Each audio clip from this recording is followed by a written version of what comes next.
یہ ایک بہت بڑی کمپنی تھی۔ پہلے تو اسے قدم رکھتے ہوئے ڈر لگ رہا تھا۔ اسے یہاں جھاڑو پوچھے کے لیے بلایا گیا ہوگا، اس نے سوچا، کیونکہ جدید ترین کمپیوٹر سسٹم، اعلیٰ ترین عمارت اور مہنگے سے مہنگا فرنیچر اسے پل میں ہی اپنی اوقات یاد آ گئی تھی۔ اسے سمجھ نہیں آ رہا تھا وہ جائے تو کہاں جائے۔ جب ایک آدمی اس کے پاس آیا، "آپ نمیش ہیں؟" وہ اسے دیکھتے ہوئے پوچھنے لگا تھا۔ اس نے فوراً ہاں میں سر ہلایا۔ "واسق صاحب اس کمرے میں آپ کا انتظار کر رہے ہیں." وہ ایک آفس کی طرف اشارہ کرتے ہوئے بولا تو وہ وہاں میں سر ہلاتی ہوئی اس طرف چلی گئی۔ دروازہ نوک کر کے اندر داخل ہوئی تو سامنے ہی کرسی پر 3 پیس سوٹ میں ایک خوبرو سا نوجوان بیٹھا تھا۔ یہ کافی دیکھا دیکھا لگ رہا تھا، لیکن کون اسے یاد نہ آیا۔ "آئیں بھابھی، میرا مطلب ہے مس نمیش، شریف رکھیے." وہ کچھ کہتے کہتے رک کر بولا تو وہ فوراً ہاں میں سر ہلاتی اس کے سامنے رکھی کرسی پر بیٹھی۔ "سر مجھے اس نوکری کی بہت ضرورت ہے، لیکن مجھے پتہ ہے میری تعلیم اتنی اعلیٰ نہیں ہے۔ مجھے جو بھی کام دیا جائے گا میں کر لوں گی." وہ اپنے ڈاکومنٹس اس کے سامنے رکھتے ہوئے بولی تو اس نے ہاں میں سر ہلایا۔ "جی جی مجھے پتہ ہے، لیکن آپ کو پریشان ہونے یا گھبرانے کی ضرورت نہیں ہے۔ بس آپ مجھے یہ بتائیں کہ آپ کو کافی بنانی آتی ہے؟" وہ اسے دیکھتے ہوئے مسکرا کر بولا تو نمیش نے ہاں میں سر ہلایا۔ اب یہ اتنا مشکل کام تو ہرگز نہیں تھا۔ "گریٹ، آپ کی نوکری پکی۔ یہ پیپر پکڑیں اور اس پر سائن کر دیں." وہ ایک فائل اس کے سامنے رکھتے ہوئے بولا تو نمیش نے حیرانگی سے اس کی طرف دیکھا۔ اتنی جلدی کیسے نوکری پکی ہو گئی؟ "ہمارے جو باس ہیں شاہ صاحب، ان کی کمزوری ہے۔ انہیں ہر 2-3 گھنٹے کے بعد کافی کی شدید طلب جاگتی ہے اور آپ کو بس یہی کام کرنا ہے۔ آپ کو ہر 2 سے 3 گھنٹے کے بعد ان کے لیے کافی کا کپ بنا کر ان کی ٹیبل پر رکھنا ہے۔ آپ کی پرسنل سیٹ بھی انہی کے آفس میں ہی ہے۔ آپ کو 1 مہینے کی 50,000 روپے ملیں گے۔ اگر آپ کو مناسب لگے تو سائن کر دیں۔ وہ اسے مکمل بات بتا رہا تھا جب اگلے ہی لمحے اس نے پین اٹھاتے ہوئے پیپر پر سائن کر دیے۔ 50,000 1 مہینے کے، وہ بھی صرف کافی بنانے کے، بندے کو اور چاہیے کیا؟ وہ خوشی خوشی پیپرز پر سائن کر کے دوبارہ پیپرز اس کے حوالے کر چکی تھی۔ "ویسے ان پیپرز پر سائن کرنے کے بعد آپ یہ نوکری چھوڑ نہیں سکتی۔ اس ڈیل کے مطابق اب آپ کو 6 مہینے تک اسی آفس میں کام کرنا ہوگا، اور ہماری ڈیل کے مطابق آپ کا کام بس کافی بنانا ہی ہوگا۔ آپ آج ہی اپنے کام پر لگ جائیں۔ رحمان، انہیں سر کے آفس میں لے جاؤ." اس نے مسکرا کر کہا تو وہ فوراً اٹھ کر اس کے پیچھے آئی۔ کافی بنانا تو اسے آتی ہی تھی اور اچھی بنانا وہ سیکھ لے گی۔ آفس کی طرف جاتے ہوئے سوچ رہی تھی۔ پیون نے اسے دفتر کے دروازے تک چھوڑ کر واپس لوٹ گیا، جبکہ دروازے کو نوک کرتی اندر داخل ہو چکی تھی۔ آفس میں باس کے علاوہ سامنے کرسیوں پر 2 لوگ بیٹھے تھے۔ وہ انہیں چھوڑ کر اس کی طرف متوجہ ہوئی جو ٹیبل کی دراز میں سر دیے نہ جانے کیا کر رہا تھا۔ اس نے ایک نظر سامنے دیکھا اور پھر اس کے ہاتھ پیر ساکت ہو گئے۔ جس سے جان چھڑا رہی تھی وہی تو اس کے سامنے بیٹھا تھا۔ اشر نے ایک نظر اس کی طرف دیکھا، پھر سامنے بیٹھے لوگوں کی طرف متوجہ ہو گیا۔ "کافی مشین اس طرف ہے." اس نے ایک نظر سامنے نمیش کو دیکھا، پھر کہا، "مطلب وہ یہاں اس کی آمد سے پہلے واقف تھا۔ مطلب کہ اسے پھنسایا گیا ہے." اس نے گھور کر اشر کو دیکھا، جو اسے نظر انداز کیے اپنے کام کی طرف مکمل متوجہ تھا، لیکن اسے اسی طرح سامنے کھڑے دیکھ کر اس نے ایک نظر اس کی طرف دیکھا، پھر کافی روڈلی انداز میں بولا، "شاید آپ کو سنائی نہیں دیا نمیش جی، کافی مشین اس طرف ہے." مطلب صاف تھا، "یہاں جس کام کے لیے آئی ہو وہ کرو، مجھے تاڑنا بند کرو." نمیش غصے سے پیر پٹکتی باہر نکل گئی۔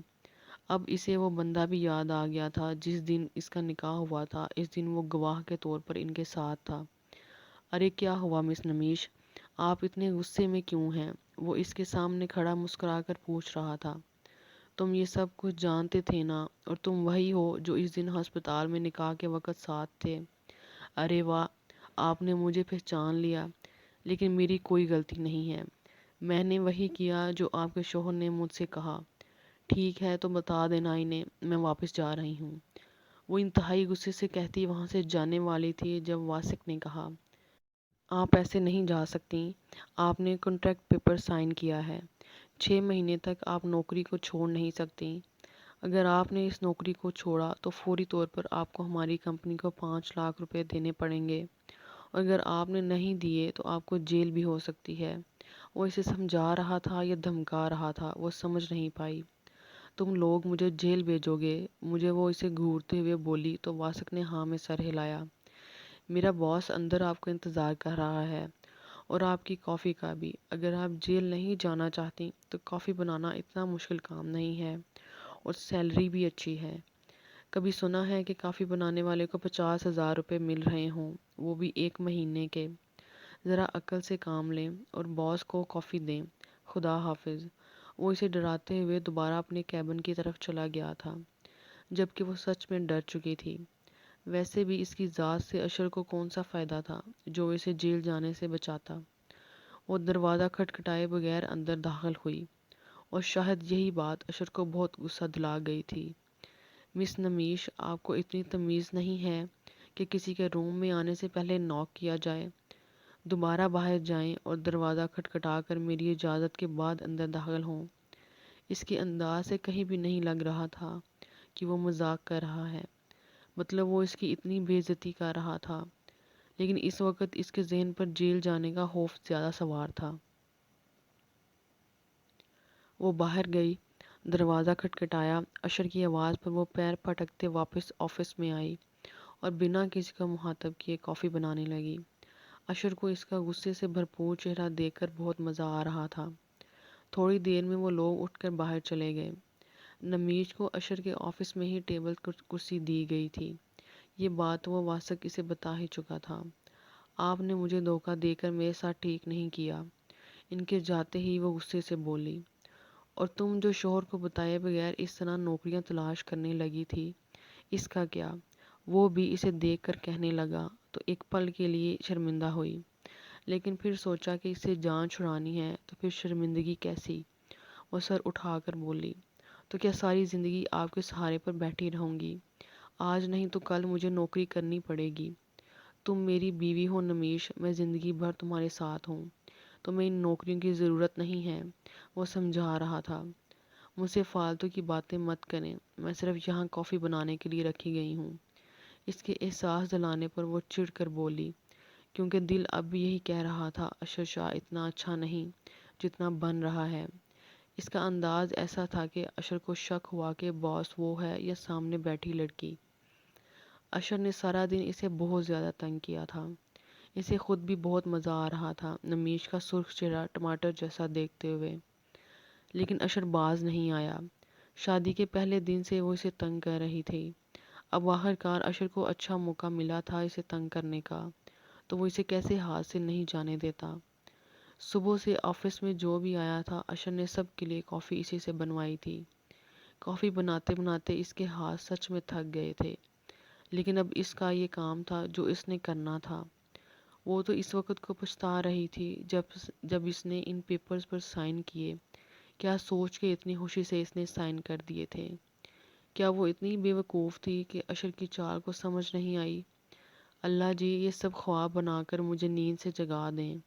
اس نے دل ہی سے دعا کی تھی، لیکن یہ کوئی خواب نہیں بلکہ حقیقت تھی۔ لڑکی، تمہیں سنائی نہیں دے رہا میں کب سے تمہیں کافی کا کہہ رہا ہوں؟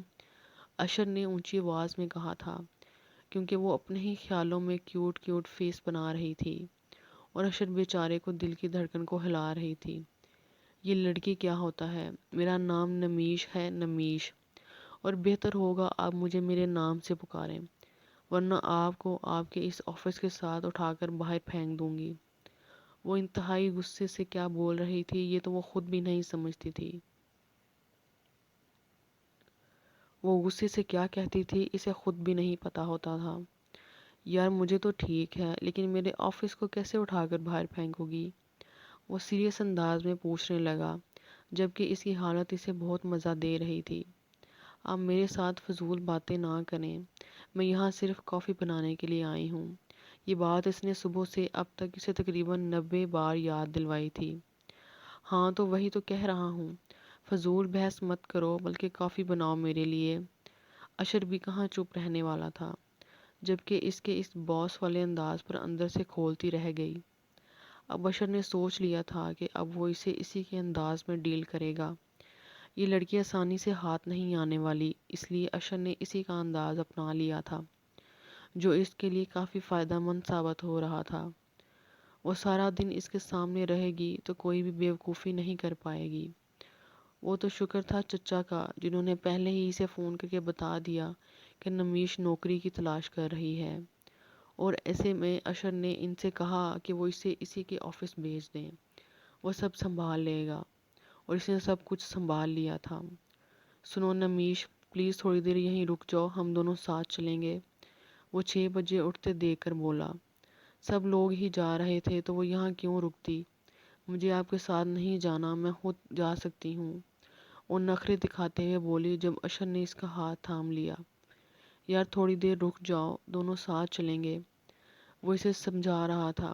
سردی کی شام کے اندھیرے میں اسے اکیلے گھر نہیں بھیج سکتا تھا، کیونکہ شادی کے ان 15-16 دنوں میں وہ اسے اچھے سے جان چکا تھا کہ وہ کتنی بے وقوف ہے، اور وہ اب اسے کسی بھی قسم کی بے وقوفی کرنے کی اجازت نہیں دے سکتا تھا۔ دیکھیں باس، آپ میرے باس صبح 9 بجے سے شام 6 بجے تک ہیں، اس کے بعد میں کیا کرتی ہوں آپ کو کوئی مسئلہ نہیں ہونا چاہیے۔ وہ صبح سے ہی اس پر تپی ہوئی تھی، اب غصہ تو بنتا تھا۔ بالکل ٹھیک کہا تم نے، میں تمہارا باس صبح 9 بجے سے شام 6 بجے تک ہوں، اس کے بعد میں تمہارا ہسبینڈ ہوں، اور ہسبینڈ کیا کرتے ہیں ایک جھلک تو بنتی ہے۔ وہ اس کی گردن میں ہاتھ ڈالتا اگلے ہی لمحے اس کے لبوں کو قید کر چکا تھا۔ یہ سب کچھ اتنا اچانک ہوا تھا کہ نمیش کو سنبھلنے کا موقع بھی نہ ملا، لیکن وہ اس کو اپنے ساتھ اس طرح سے فری نہیں کر سکتی تھی۔ اس کے اس انداز پر جہاں اس کا دل بری طرح سے دھڑکا تھا، وہیں اس نے اپنے نازک ہاتھ کے مکے اس کے سینے پر برشانا شروع کر دیے، لیکن وہ تو شاید لوہے کا بنا تھا جس پر کوئی اثر نہ ہوا۔ جب کچھ لمحوں کے بعد اس نے اس کے لبوں کو اپنی دسترس سے آزاد کیا تو نمیش زمین پر دیکھنے لگی، شرم کے مارے نظر تک نہیں اٹھا پا رہی تھی۔ دل الگ بے ترتیب ہو رہا تھا، لیکن وہ اسے معاف کرنے کا بھی کوئی ارادہ نہیں رکھتی تھی، اسی لیے غصے سے بولی، آپ ایک انتہائی چھچورے اور آوارہ آدمی ہیں۔ کچھ لمحات کے بعد بولنے کے قابل ہوئی تو یہ الفاظ اس کے منہ سے نکلے تھے، اور اشر کا کہکہ بے اختیار بلند ہوا تھا۔ کیا کروں جان، تمہیں دیکھ کر ہو جاتا ہوں، ویسے بھی بیوی کے ساتھ یہ سب کچھ الاؤ ہے نا، وہ مسکرا کر کہتا ہے، ایک بار پھر سے اس کے قریب آیا۔ اگر تم نے میری بات نہیں مانی اور میرے فارغ ہونے سے پہلے تم آفس سے باہر نکلی تو آج کی رات میں اپنے تمام وعدے بھول جاؤں گا۔ یہ دھمکی تھی یا کچھ اور، لیکن نمیش پر اثر کر گئی تھی۔ وہ پلٹ کے باہر نکل گئی، لیکن گئی کہیں نہیں تھی۔ وہ اس کے فارغ ہونے کا انتظار کرتی رہی، اور اشر کو پتا تھا کہ وہ کچھ نہ صحیح لیکن یہ دھمکی ضرور دکھائے گی۔ کام سے فارغ ہوتے ہوتے 8 بج چکے تھے۔ نمیش تو بہت غصے میں تھی، لیکن جیسے ہی اشر نے اسے چلنے کو کہا تو وہ اس کے پیچھے پیچھے چل دی۔ پہلے تو بند کمرے میں اس نے کس کیا تھا، یہ نہ ہو کہ یہیں سب کے سامنے شروع ہو جائے یہ لفنگا۔ وہ دل ہی دل میں کہتی اس کے ساتھ آفس سے آنے پر بھی کچھ نہیں بولی تھی۔ وہ اس کے ڈر کو سوچ کر مسکرا دیا، چلو آئس کریم کھاتے ہیں۔ وہ گاڑی ایک آئس کریم پارلر کے سامنے رکتے ہوئے بولا، مجھے کچھ نہیں کھانا، گھر چلیں، وہ غصے سے بولی تھی۔ ایک تو آفس میں اس نے زبردستی ڈنر کروایا تھا، وہ بھی وہی دھمکی دے کر، اور اب گاڑی یہاں روک دی تھی جبکہ نمیش کو اس وقت بہت نیند آ رہی تھی۔ یار اتنا گھبرا کیوں رہی ہو، پیسے تمہاری تنخواہ سے نہیں کاٹوں گا، وہ ہنستے ہوئے بولا تھا۔ نمیش نے انتہائی غصے سے اس کی طرف دیکھا تھا۔ آپ کیوں کر رہے ہیں میرے ساتھ یہ سب کچھ؟ میں کہہ چکی ہوں نا، میں یہ زبردستی کا رشتہ نہیں نبھانا چاہتی۔ اس دنیا میں کم لڑکیاں نہیں ہیں جو آپ کی عیش و عشرت پر مرتے ہوئے آپ کے پیچھے پیچھے آ جائیں گی، اور نہ ہی اس دنیا میں خوبصورتی کی کمی ہے، تو کیوں آپ میرے پیچھے پڑے ہیں؟ کیوں آپ میری مجبوری کا فائدہ اٹھا رہے ہیں؟ کیا بگاڑا ہے میں نے آپ کا؟ نہ چاہتے ہوئے بھی اس کی آنکھوں میں نمی آ گئی۔ وہ پچھلے 15-16 دن سے اشر کو تنگ کر رہی تھی، اور بس ایک دن وہ اشر کو برداشت نہیں کر پائی، وہ بے اختیار مسکرا دیا۔ میں جانتا ہوں نمیش، اس دنیا میں کم لڑکیاں نہیں ہیں جو میری دولت کے پیچھے کھنچی میرے پاس چلی آئیں گی، اور نہ ہی اس دنیا میں خوبصورت لڑکیوں کی کمی ہے، لیکن تمہیں پتہ ہے تم وہ واحد لڑکی ہو جسے دیکھتے ہی مجھے لگا کہ تن نے دل کی دنیا ہلا دی ہے۔ تمہیں روتے دیکھ کر ہی میں نے فیصلہ کر لیا تھا کہ میں تمہیں اپنی زندگی میں شامل کروں گا۔ وہ پہلی نظر کا پیار کہتے ہیں نا کہ وہ ہو گیا تھا مجھے تم سے۔ جانتا ہوں تم ان سب باتوں پر یقین نہیں کرو گی، مجھے ایک برا انسان سمجھو گی نمیش۔ میں چاہتا تو اس وقت تمہاری مجبوری کا فائدہ کسی اور انداز میں اٹھا سکتا تھا۔ میں نے تمہیں نکاح کی آفر کی جو تمہیں ٹھیک لگی، تم نے نکاح کے لیے حامی بھر لی، لیکن اس رشتے کو قبول نہیں کر پائی۔ ٹھیک ہے، میں سمجھ سکتا ہوں کہ وہ وقت مشکل تھا، اس وقت تم کچھ بھی سوچنے سمجھنے کی کنڈیشن میں نہیں تھی، لیکن اب تمہاری ان بے وقوفیوں کا میں کیا مطلب نکالوں؟ کیا خرابی ہے مجھ میں جو تم اس رشتے کو قبول نہیں کر پا رہی؟ میں تمہیں دنیا کی ہر خوشی دے سکتا ہوں نمیش، لیکن تم مجھے ایک موقع نہیں دے سکتی۔